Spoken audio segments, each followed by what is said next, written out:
What's going on, guys? Como están, boys? Here and welcome back to another live reaction here on the channel. And today we're going to react to Group E of the World Cup. Today we saw Brazil beating Serbia 2-0, and then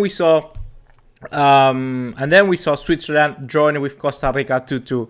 So it wasn't as an exciting close-up to a group as we saw, for instance, in Group D, or we saw, for instance, in Group what's the other group that we had? Or today, Group F. Yeah, Group F. I always confuse Group F and Group G. So this is the thing. We didn't have like just a crazy matches like we saw right now. It seems like we always are having like one intense group and then the other one is like kind of like slow. For instance, Group A was like kind of like easy going between Uruguay and Russia, and then we saw Group B, which was very intense between Iran, Portugal, Spain, and Morocco. Then in the next one, we saw Group C with Peru, France, Australia, and Denmark, which was also kind of like meh. And then we saw the Argentina game against Nigeria, which was insane. And today we had the Group F first, which we saw Mexico versus Sweden and Germany versus South Korea. And now we're having this meh group also, which is Brazil, Serbia, Costa Rica, and Switzerland. So overall, guys, we're going to start talking about both matches. I'm going to start talking about Brazil versus Switzerland, which is Brazil versus Serbia, which was the one I was much more interested in because there was actually a possibility of someone like Brazil getting eliminated. So Serbia, I got to say that I was very impressed with them all throughout the very first half, and also for the second in some cases. Serbia was very, very good just pressuring Brazil, and Brazil never really had the ball. And you could just hear, for instance, the fans. All the fans shouting were people from Serbia. They weren't Brazilians. So that's how bad they were starting off Brazil, because Brazil, even though they are Brazil, a really huge team, obviously, this World Cup they haven't gotten that good string of form at the start of any game. Like for instance, against Costa Rica, they look a little bit shaky. They couldn't even get into game until the 90th minute. And the same with them facing off against Switzerland. They started off really kind of slow against Switzerland, then they got a little bit few chances against them, got the goal, and then Switzerland equalized. So we're seeing a similar pattern in this one and in this game as well. So in that sense, I gotta say that I was really worried about Brazil, because I'm a really big fan of Brazil, because I love how they play. I love their players. I love Coutinho, for instance. Coutinho is one of my favorite players now. He was not. I used to like underestimate Coutinho, but once he moves to Barcelona, I see what he could do. Then look back over highlights of him at Liverpool, and then with the Brazilian national team, he's slowly growing into me. He's really becoming an amazing player for me to watch, and it's just insane. He just went up from a level like boom, like one level since he moved to Barcelona. He just moved from world class to like being one of the top midfielders. So really good for Coutinho. I gotta say something really fun for you guys. Tell me down below, what happens if Brazil wins the World Cup? Would they give the best player award to Neymar or to Coutinho? Because Coutinho, to be honest, has been having a better World Cup for now than someone like Neymar. He has gotten an assist today for the goal of Paulinho at the start of the game. We saw his goal to break the deadlock against Switzerland, and the same to break the lock against Costa Rica. So for now, Coutinho has been really good. Coutinho has 10 goals in his last 11 games for club and country, which is also insane. So it tells you how good Coutinho has been these last few months. So overall, I gotta be very impressed with him. Neymar, I think, also gonna come back into form, obviously, but later on this competition, because as we know, the World Cup starts anew when we get to the round of 16. So anything can happen now. Anything can happen. I gotta say, afterwards, already talking about the game back again, we saw Serbia playing really good against Brazil. Brazil got the goal, like I said, from Coutinho, which an amazing pass from Coutinho onto Paulinho. Paulinho did an amazing chip also over Stojkovic, which actually just gave the lead to Brazil. After that, I was already kind of like getting into the sense that we weren't gonna see any kind of like batacazo, any signs of a comeback, because Serbia really never had that enough energy, I think, to bring back into the game. For instance, I think that one of the things why Serbia were so good at the start and not later on throughout the match was that Brazil, for instance, they lost Marcelo. And I think that losing Marcelo was really key for Brazil, because they weren't as good as creating play from the back. And when you don't have that, that becomes very, very difficult for a team like Brazil to control the ball, especially with someone like Marcelo, who can be both a left winger, a center midfielder, and also a left back. All in one, Marcelo is one of the best players. He suffered a little bit of a concussion or something like that. Apparently, he was also hurt in his back and some trauma he was going on. So they prefer to take him out because, as we know, the back is a very, very serious part of your body when you're talking about football. So perhaps it was the best for him to go out. And then they brought in Felipe Luis. Felipe Luis obviously is as good as Marcelo, so there's no problem with that. Like, not as good as Marcelo, but he's like more than capable to do it. If Marcelo is top 1 left back in the world, Felipe Luis is like top 5. So you see the difference. And if not, they could have even, I don't know, Alexandro is not called up. Poor Alexandro. Alexandro is like top 5 left backs in my eyes, but he's not being called up for the World Cup. So poor Alexandro. But well, I gotta say that Serbia really impressed me. For instance, in another thing, they impressed me, Serbia, because they decided to go with Milinkovic-Savic from the start, but as a holder kind of midfield creative player, sort of like alongside Matic in that 2-man midfield, because up top they decided to go with Dusan Tadic, Adem Ljajic, I think is how you pronounce his name, and then also Filip Kostic. I gotta say, Filip Kostic has an amazing first half to the game. Mitrovic, also the striker, had also a very good start, but he missed a lot of chances. He missed 2 chances of headers where he could have just did something extra. It would have ended into the back of the net. So those are the main 2 parts I'm really questioning about Serbia, because when you don't take your chances, that's when you go out.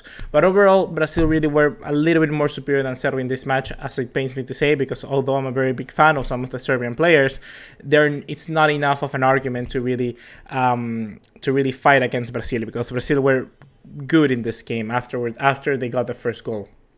The next goal we saw was from Thiago Silva, almost like by the end of the game, around the 70th minute margin, I think it is. Let me just check. Brazil versus Serbia.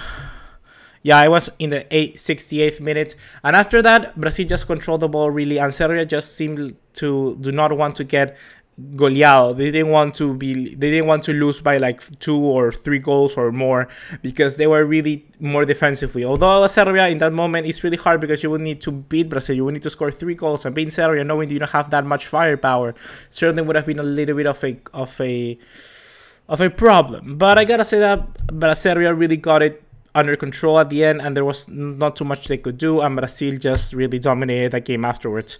In the case of Switzerland versus Costa Rica, Switzerland, I gotta say, they really look under pressure during the first half. They looked really under pressure throughout the entire game. I gotta say, Costa Rica really dominated this match, and obviously being eliminated gives you that extra little bit of motivation, because you want to bring a happiness to your team, you know. In the sense of Costa Rica, they obviously wanted to beat Switzerland. Unfortunately, that didn't happen. But thankfully, they also didn't lose, because at the end of the day, they got that penalty kick at the last minute, which managed them to give them the 1 point at least, although they end up finishing last in this group. So with all of that taken into account, I gotta say that Switzerland and Brazil were the most 2 deserving teams to go through. Although I would have liked Serbia to go through, because they have such amazing talent, and I think they have a little bit more to do rather than Switzerland. I think that Switzerland have an easy draw as well, because they will be facing Sweden. It's not easy, obviously, but it's more likely to happen to one of those teams get to the quarterfinal. Obviously, it's better to have Switzerland having Sweden than having Argentina like the last World Cup. So in that sense, I think Switzerland or Sweden may go through, and hopefully I'm rooting for Switzerland in that one. So now to wrap it up, I want to give you a little bit of a recap, like we always do, of the group. What do I think about the World Cup of each team? So first of all, I want to mention, if I'm not, let me just open this. It's taking a little bit of a time. I don't know what's going wrong with my internet right now. Okay, so we have on here the group table of Group F. We have Brazil in first, which, to be honest, I think they had a decent World Cup until now. I think the draw against Switzerland obviously surprised a few of us. I gotta be very, very honest with you. I thought that Brazil would have walked this group, but I think most of us think that at the start. But at the end of the day, Brazil really showed a different face in this World Cup. They didn't seem like the normal Brazil who dominated the CONMEBOL qualifiers, or the Brazil who dominated in the friendlies. This Brazil was a little bit more tiresome, a little bit more cautious. And at the end of the day, even though that paid off to get both wins against Costa Rica and Serbia, against Switzerland, it really showed. So overall, I gotta say Brazil are good. And now that the new World Cup starts, with just only 1 matches to go, I think that Brazil will be much better, hopefully, because I really like their football. Hopefully we can see more of their better players. Switzerland, on the other hand, they finished second with 5 points. And in that sense, I think Switzerland also had a very good World Cup. I was going to say about Switzerland and Serbia are like in the same level for me coming into this World Cup. And I think Switzerland got the better out of Serbia because Switzerland has a little more of recent I don't know how to say, a more recent history of being in the World Cup, since Serbia has not been from South Africa, I think, or even, let me just, I think Serbia wasn't in South Africa. I think they were back in Germany. Let me just check.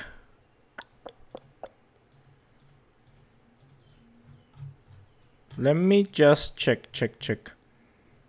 No, Serbia did play in the 2010 World Cup. Interesting. Really interesting. I thought it was in Germany. But overall, okay, Serbia good. But the thing is that just that moment, that key moment when Serbia decided to push for the game instead of the draw against Switzerland, I think that's where they really got hurt. And Shaqiri scored the goal. So Switzerland overall, good job, a good World Cup. Until now, they got obviously the win against Serbia, which was crucial. They got the draw against Brazil and they got the draw against Costa Rica. I think they could have gotten the win against Costa Rica as well, and perhaps try to push on further to the first place, because obviously that would be just a bigger margin for Switzerland, obviously coming over Brazil. But I think that given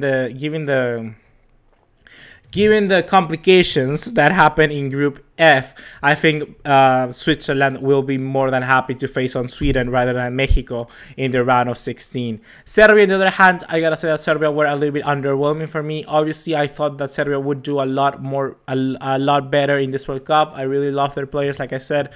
Hopefully, they can return back into in the next World Cup in Qatar, because they had a lot of young talent here, like Sivkovic, like Mitrovic, like Jovic, like amazing players also like Matic. You got the both center backs, Nastasic, you got Veljkovic, Milenkovic. You got a lot of different players here and around in Serbia.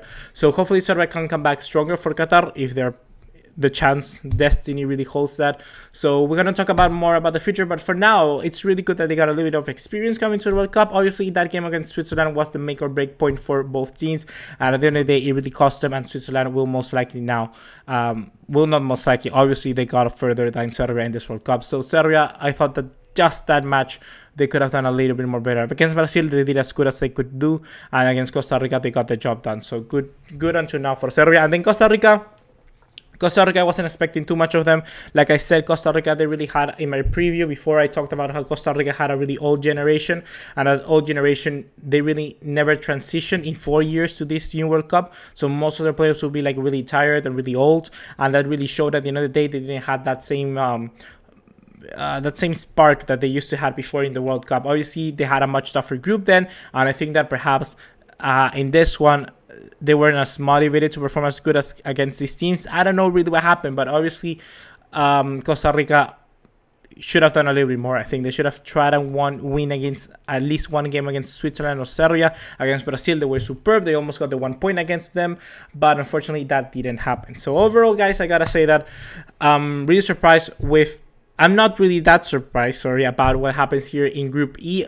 I thought Serbia were gonna finish above Switzerland, but at the end of the day, Switzerland got the deserved win because they beat Serbia in direct head-to-head. So anything can happen now. So hopefully, guys, you have enjoyed this. Please remember to drop us a like and leave us a subscribe. I've been waiting you for tomorrow, guys, because tomorrow we got let me check.